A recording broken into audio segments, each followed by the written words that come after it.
What do you want to do? I don't know, maybe we should plant like the rarest bamboo in the world. Make everybody jealous. Which one's that one? Latin? Sure. Phyllostachys edulis Tubaeformis. I guess it's probably one of the most hard to acquire, coolest growing bamboo in the world. It looks like the Chinese money. So it's got these like compressed nodes, and yeah, we should get this thing in the ground because we've had it for like 2 years in a pot and it barely survived. We'll show you the old culm, the died off culm. But yeah, we're gonna get this in the ground because it's like super healthy and super sane. Plant me. How'd you get this? Secret, top secret. Top secret. Yeah. This is the rare bamboo culm graveyard. So this is the compressed nodes of Tubaeformis, and as they get longer up the shoot or the culm, they stop compressing, but at the base they make this like interesting circular pattern, right?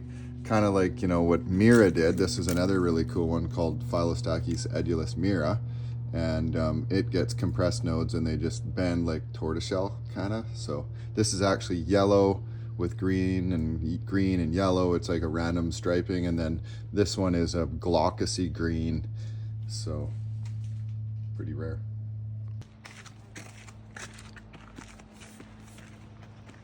I'm thinking we go here. I could move a bunch of this stuff in the future. Like this is just a seedling Moso. It'll probably get moved. The plan would be for Tubay to like take over this whole area, and that way it can be like this showcase of like rare Mosos. So I'll start digging.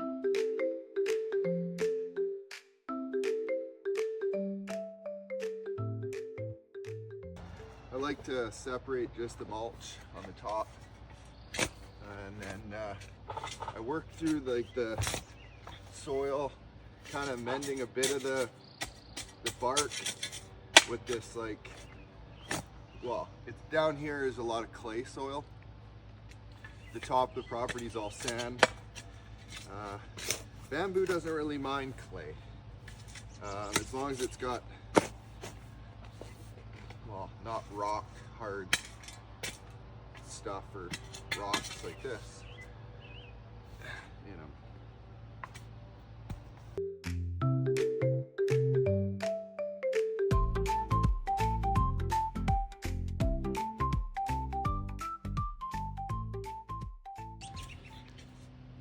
Whew. I think I should throw in a couple handfuls of fertilizer. We're using an organic fertilizer just so it doesn't break down as easy in this, like the planting pot that I'm using, and it's called Ecomax. It's like a lawn fertilizer. It's like a 10-2-4 for your numbers. So it's a lot of blood meal, bone meal. This stuff won't be slow release, but I'll fill the hole up like that with a fair bit of it. Bamboo are heavy feeders. And then I'll top dress it with more of that and mix it in with the soil and stuff. So here it goes.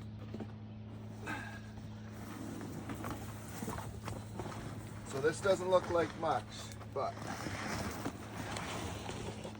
this is one of the rarest, most fascinating bamboos that a collector can acquire.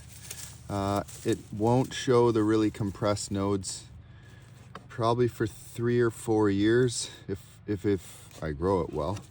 But it's your Moso, which has your fuzzy hairs, and yeah, this was like the big shoot that you saw. It died off, and then we ended up with this, and now there's a giant rhizome on the outside. So I might actually just cut the pot and you know, sacrifice the pot for such an amazing bamboo. So I think that's what I'll do. I'll cut it, you know, fold it down and then slide it over into position. So.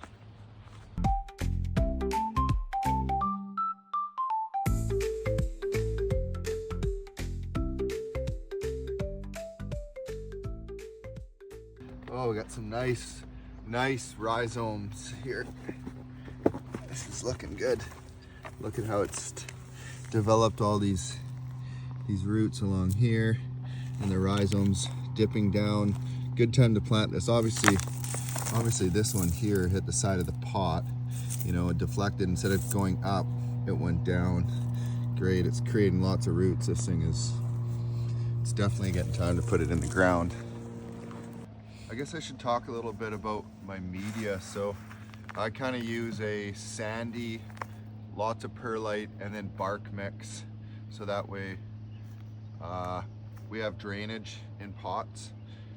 These Mosos just do not fare well for some reason in pots. So I think they just end up getting too wet. People kill them with kindness.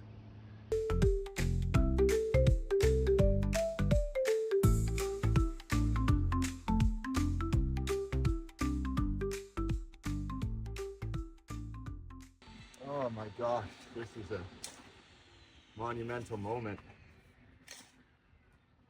I tried sourcing this bamboo for, I don't know, maybe close to a decade.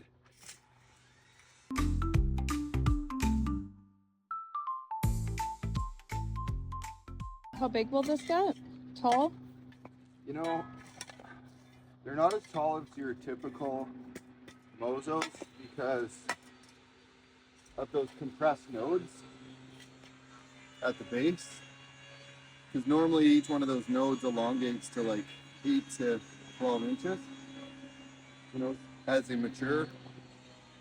Since you have all those like 20 compressions, you're losing like lots of inches. You know, you're probably losing 10 feet in height. I want to say that it's going to be about as tall as Kiko, which is a really interesting Japanese tortoiseshell bamboo. Maybe I would guess that it would be about that 25 size. feet? Yeah, 25 feet, so yeah. Well, this looks really good.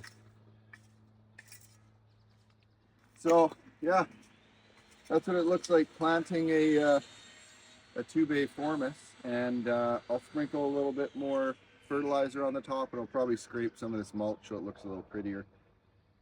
Give it a good water, and watch it grow. Stay tuned. Thanks for watching.